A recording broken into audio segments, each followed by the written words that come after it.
आसाराम जी बापू का केस भी देख रहे हो, कुंभ में आए हो, तो क्या कहोगे उसके बारे में? देखिए, जहाँ तक कुंभ की बात है तो ये तो मेरी आस्था जिसके लिए मैं आया हूँ। यहाँ आपसे मुलाकात हुई और आपने आसाराम बापू जी के बारे में उस संदर्भ में पूछा, तो आपको मेरी पहले भी आपसे बात हो चुकी है और आपको पता है कि अलग अलग कोर्ट्स में अलग अलग स्टेज पे केसेस हैं, जिसमें रिसेंट एक पानीपत का भी ऑर्डर उनके हक में आया। तो आपने कुंभ के संदर्भ में ये सवाल पूछा, तो मैं उसी संदर्भ में आज एक धार्मिक जवाब देना चाहता हूँ। कुंभ वो आस्था है जहाँ पे धर्म और अधर्म की लड़ाई हुई थी, और धर्म और अधर्म को रिप्रेजेंट करने वाले इसमें मंथन के लिए आए थे, और उस मंथन से अलग अलग चीजें बाहर आई, और उसमें अमृत भी था, और उस अमृत के कुछ बूंद यहाँ थे। तो मैं अपनी आस्था के अनुसार उस अमृत बूंद को लेकर स्नान कर ये चाहता हूँ कि मैं अपनी जिंदगी में उसी तरह अपने प्रोफेशन के माध्यम से सत्य के लिए लड़ते रहूँ।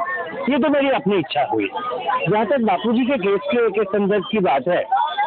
तो अलग अलग केस अलग अलग स्टेज पे है, और आपको मैंने पहले भी बताया है कि बापूजी हो या नारायण साईं जी हो, उनके अनुसार उन्हें झूठे केसेस में गलत बयानों के द्वारा और गलत और झूठे एविडेंस के द्वारा फंसाया गया है, और वो हर अदालत पे, चाहे वो अपील के लेवल पे हो या ट्रायल के लेवल पे, केसेस को वो लड़ रहे हैं, और उन्हें पूरा भरोसा है कि उन्हें सत्य के द्वारा सारे केसेस उनके खिलाफ जो झूठे हैं वो कोर्ट में झूठे साबित होंगे, और वो हर जगह से अपील में हो या ट्रायल में हो बाइज्जत बरी होंगे। आपने युद्ध की बात की, मतलब दानव और देव के युद्ध की बात की, तो देख रहे हैं उन्होंने भी हिंदू सनातन धर्म के प्रति काफी सारे ऐसे कार्य किए, जैसे गर्भवापसी के कार्य हो, गरीबों की सेवा हो, मातृपितृ पूजन दिवस हो, तुलसी पूजन दिवस हो। तो क्या लगता है जो युद्ध हुआ है उसके अंदर आप भी शामिल हो, मतलब संत आसाराम जी बापू की तरफ से आप देख रहे हो उनका केस, तो क्या लगता है कि दानवों की हार होगी और सत्य की जीत होगी, क्या होगा? मतलब देखिए, मेरे लिए जो किसी केस के संदर्भ में सच और झूठ का जो तथ्य है वही डेविल और देवता है, और कोर्ट की प्रोसीडिंग्स जो है वो कोर्ट में कानून के तहत और कानून के रास्ते से सत्य को स्थापित करना दैविक कार्य है, और झूठ को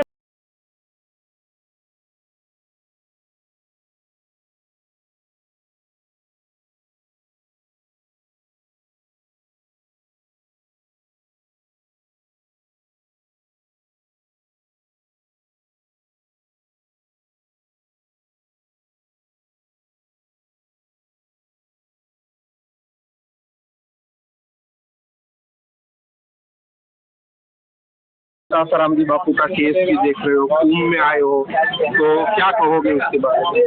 देखिए, जहाँ तक कुंभ की बात है तो ये तो मेरी आस्था जिसके लिए मैं आया हूँ। यहाँ आपसे मुलाकात हुई और आपने आसाराम बापू जी के बारे में उस संदर्भ में पूछा, तो आपको मेरी पहले भी आपसे बात हो चुकी है, और आपको पता है कि अलग अलग कोर्ट्स में अलग अलग स्टेज पे केसेस हैं, जिसमें रिसेंट एक पानीपत का भी ऑर्डर उनके हक में आया।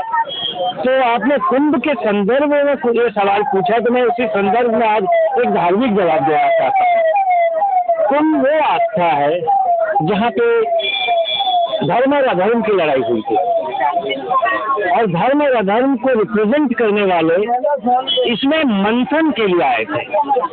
और उस मंथन से अलग अलग चीजें बाहर आई, और उसमें अमृत भी था, और उस अमृत के कुछ बूंद यहाँ थे। तो मैं अपनी आस्था के अनुसार उस अमृत बूंद को लेकर स्नान कर ये चाहता हूँ कि मैं अपनी जिंदगी में उसी तरह अपने प्रोफेशन के माध्यम से सत्य के लिए लड़ते रहूँ। ये तो मेरी अपनी इच्छा हुई। जहाँ तक बापूजी के केस के संदर्भ की बात है, तो अलग अलग केस अलग अलग स्टेज पे है, और आपको मैंने पहले भी बताया है कि बापूजी हो या नारायण साईं जी हो, उनके अनुसार उन्हें झूठे केसेस में गलत बयानों के द्वारा और गलत और झूठे एविडेंस के द्वारा फंसाया गया है, और वो हर अदालत पे, चाहे वो अपील के लेवल पे हो या ट्रायल के लेवल पे, केसेस को वो लड़ रहे हैं, और उन्हें पूरा भरोसा है कि उन्हें सत्य के द्वारा सारे केसेस उनके खिलाफ जो झूठे हैं वो कोर्ट में झूठे साबित होंगे और वो हर जगह से अपील में हो या ट्रायल में हो बाइज्जत बरी होंगे। आपने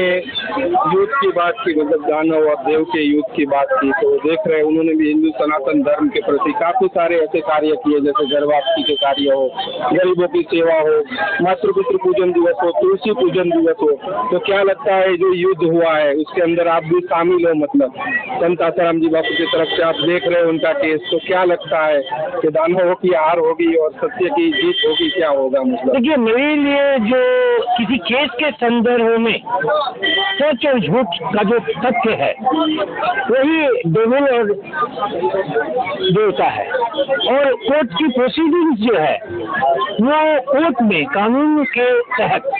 और कानून के रास्ते से सत्य को स्थापित करना दैविक कार्य है, और झूठ को झूठ बताना या निरस्त करना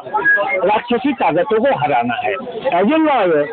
मेरी ये जिम्मेवारी होती है कि मेरे क्लाइंट के द्वारा बताए गए इंस्ट्रक्शन जो इस केस में बापू जी हो या नारायण साईं जी के द्वारा कहना कि वो निर्दोष हैं, उसको सारे तथ्यों को कोर्ट के सामने सही परिप्रेक्ष्य में अपने क्लाइंट्स के लिए पेश करना, और उनका जो विश्वास है और उनका जो कहना है वो कोर्ट के द्वारा सारे तथ्यों के मद्देनजर डिसाइड करे। और जैसा बापूजी और साईं जी दोनों को पूर्ण विश्वास है कि कोर्ट उन्हें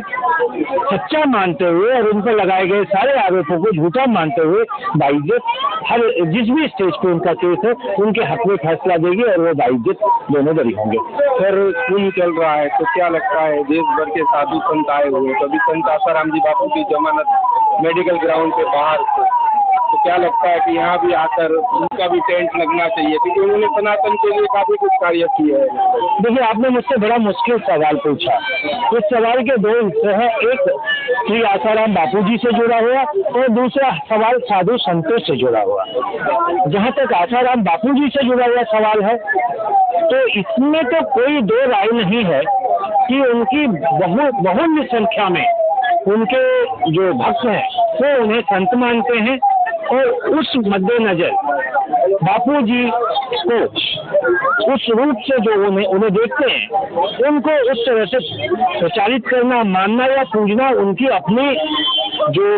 राय है और उनकी अपनी आस्था है, जिसमें ना तो कभी कोर्ट ने कोई रोक लगाया है और ना कानून उस पर रोक लगाती है। जहाँ तक रही बाकी साधु संतों का यहाँ आना, तो बिल्कुल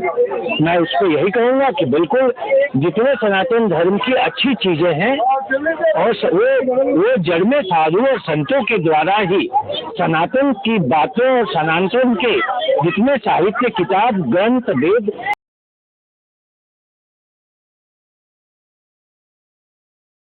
आसाराम जी बापू का केस भी देख रहे हो, कुंभ में आए हो, तो क्या कहोगे उसके बारे में?